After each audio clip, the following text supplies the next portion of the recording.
Yo-ho and welcome back to a new review for Overlord Season 2, Episode 5. And man, this episode was great.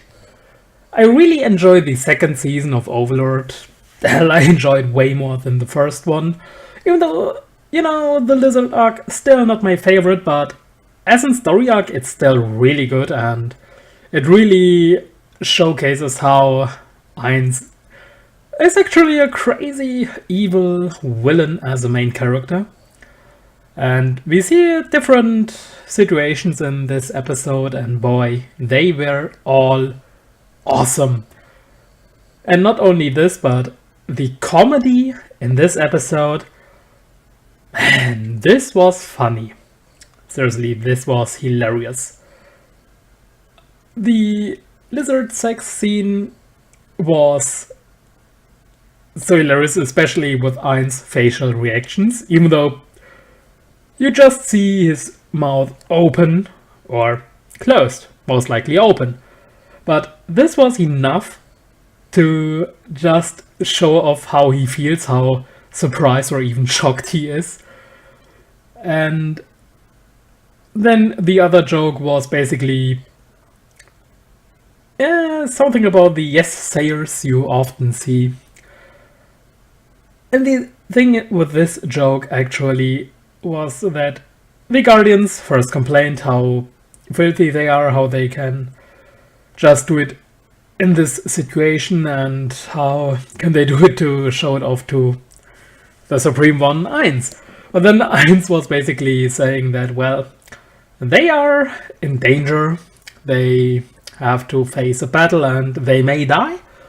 So it's only normal, and then all the guys was, yes, this makes sense, it's totally understandable, and stuff like this. This was actually hilarious. The scene was so funny in the books, but seeing it in the anime, it made it even better. I loved this scene, it made me laugh out loud. And it was the perfect way to lighten the mood before we get into the battle.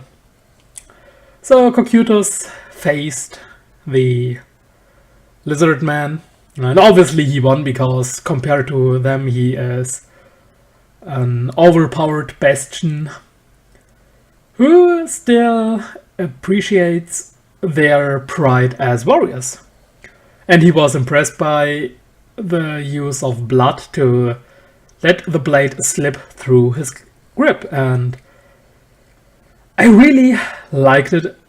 Even when the two brothers were saying their farewells and prepare for the last attack, he didn't interrupt them, and he really knows how to read the mood because he is a pride warrior himself. Even though he was confirming that he's going easy on them, otherwise he would wield a weapon in each of his 4 hands, which he didn't, he just used one single sword. The thing is, after the battle,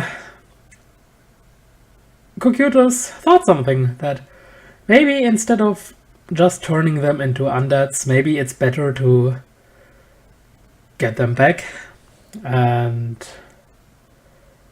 use it to not rule them in fear, but to show them how strong Ainz is, and also that he is not just doing something bad, but also bringing back a dead person, or a dead lizard in this case. And to really make it clear that he is a very good leader, so that the lizards are swearing their loyalty to him, and thus he invited Crush Lulu and kept her in another room.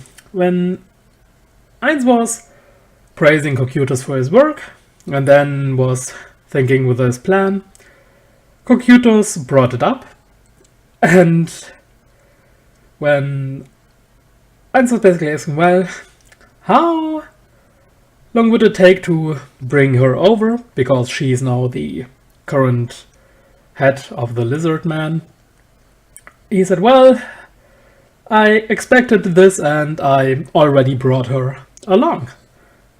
And I was then just looking over to Demiurger, who just shaked his head as if to say, well, I did nothing. So we clearly see a huge growth in Cocytus' character. And it really was incredible. Ainz was happy himself. And yeah, really, all in all, it was showing off so much about the character development of Cocytus just in these short scenes. It was really great, and it really gives hope for a huge story arc for this as well, for the growth of the Guardians themselves. And when Ainz talked to Krojlulu, he proposed something, that he wants her to do something basically to check on the lizard man from the inside, and basically to report everything who would try to go against Ainz. And then for this he would revive Sario, that Krojlulu's crush. Goddamn, this is confusing. But she was shocked and she was like, well, yeah, but no one would go against you. But Ainz is not just believing it. Basically, control is better than simply trust, but yeah. It was basically the whisper of a devil in this scene, because what is more important, to trust the lizard man or simply do as he says to get your beloved one back? And no surprise what Krojlulu chose, and yeah, she has her beloved one back. So yeah, all in all, an amazing episode, and also the end of the lizard arc, which brings us the next arc, the Man in the Human Kingdom arc, and boy, this arc will be amazing. If you like this one or the previous arcs from the first season, the next one will be incredible. But since we just have a few, well, not just a few, but we are almost halfway through this second season, and I'm kind of worried about how much they are going to skip, because those Overlord novels, they are quite big, and the next arc is a 2-part volume, so god damn it, it will be tough to see how much they will skip and how faithful they will stick with the story of the novel. But like I've said, all in all, fantastic episode. This second season is a lot better than the first one, and I just love it. Seriously, one of the best shows of this season.